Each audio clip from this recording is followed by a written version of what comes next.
this video, we're going to show how to buy NEO in the Binance app. It's a straightforward process, but you'll need a Binance account to start. If you haven't signed up for Binance yet, make sure to use our link found in the video description. By doing so, you'll be eligible to receive trading fee rebates worth up to $100 USD. Once you've registered and verified your account, you are ready. At the home screen, choose Convert. If it's missing, select More.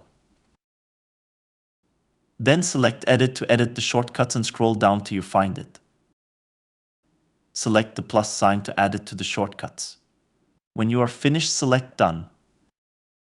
Now go back to the home screen and select the icon you just added. Now select the currency you wish to use for the purchase. Then add the currency you want to buy. In our case, we are looking to buy NEO. There are two ways to buy it. You can either choose the current market value, or you can set the specific price at which you wish to buy. Now we just need to preview the conversion to ensure everything is correct. If it looks okay, then choose to convert it. Now you can go back to the home screen, choose Wallet and then Spot. Refresh your screen by dragging your finger downwards and you will see your recent purchase. That's it. If you have any questions, please don't hesitate to leave a comment below.